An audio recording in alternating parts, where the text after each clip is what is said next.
बगिया ऐसी उलझी, फूल उगे कम, कांटे ज्यादा, सिमटा जीवन, डूबी सांसें, आना है तो अब भी आजा।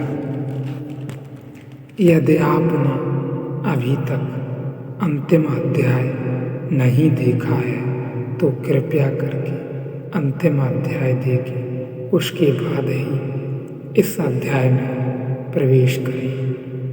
यह अध्याय अविनाशी रूप परमात्मा को समझने के लिए संक्षेप में है। यद्यपि बाइबल उपनिषद के समक्ष कुछ भी नहीं है, लेकिन व्याख्या परिस्थितिगत है और आदमी के निकट है और आदमी के काम की है। और सूरज ही जलता हो बहुत दूर, करोड़ों मील दूर, तो किस काम का है? चलना यहाँ है तो छोटा सा दिया भी काम का है एवं काम का हो जाता है। चलना यहाँ है, कदम यहाँ उठाना है इस अंधेरे में। और आप परिभाषा करते हैं उस सूर्य की जो अनंत फासले पर है होगा, लेकिन उससे 1 इंच भी तो चलने का उपाय नहीं है। माना यह दिया बहुत छोटा दिया है और सूरज नहीं है, पर कदम उठाने में सहयोगी है। जो भी अनुभव है वह हमारे भीतर हमें आगे बढ़ाने में सहयोगी है, क्योंकि हम सीधे ही उस परम ब्रह्म परम शक्ति तक नहीं पहुंच सकते। और कदम उठ जाए तो शायद कभी हम उस सूर्य पर भी पहुंच जाएं जहां दिए फेंक दिए जाते हैं। समझने की बात यह है, यदि हम रास्ते पर निकल पड़ें, चल पड़ें, तो हम वहाँ भी पहुँच जाएंगे जो हमें सपना लगता है, जहाँ हमें शक्ति, अलौकिक चिंता, धैर्य कुछ भी न लगेगा, जहाँ ये सब मृत पड़े होंगे।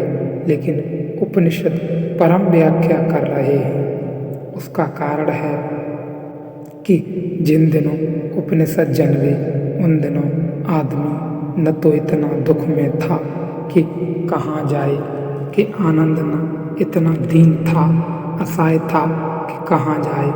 प्रेम आदमी बड़ा स्वस्थ था, निर्दोष था। आखिरी व्याख्या कही जा सकती थी कि परमात्मा ज्ञान है। यह ज्ञान है, सत्य है, यह अविनाशी है। देश काल वस्तु आदि निमित्तों का नाश होने पर भी जिसका नाश नहीं होता वही अविनाशी है। शरीर, मकान, रिश्ते सब मिट जाने पर भी जो नहीं मिटता वह अविनाशी है। ज्ञानी हो जाने पर भी, पागल हो जाने पर भी जो नहीं मिटता वह अविनाशी है। समय मिट जाए, स्थान मिट जाए, पदार्थ खो जाए, अस्तित्व खो जाए, फिर भी जो बना रहता है, जो सबके होने का आधार है एवं सब कुछ होने का आधार है, वही अविनाशी अर्थात कभी न मिटने वाला परमात्मा है, जो न कभी मिटा था, न कभी मिटेगा, न कभी मिटा है, जिसका होना ही सब झूठों का न होना है। यदि इसकी पूर्ण जागृति हो जाए तो सब जितना भी अंधकार, चिंता, दुख, सुख सब कुछ नष्ट हो सकता है एवं पता भी न चले कि यह किधर चले गए। उसका होना ही केवल सत्य है। वहीं केवल एक सत्य था, सब कुछ विनाशवान, नाशवान है।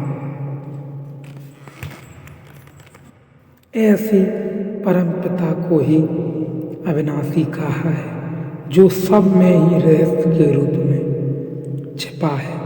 गहनतम खोज से उसे पाया जा सकता है, गहराई से खोजने से ही पाया जा सकता है।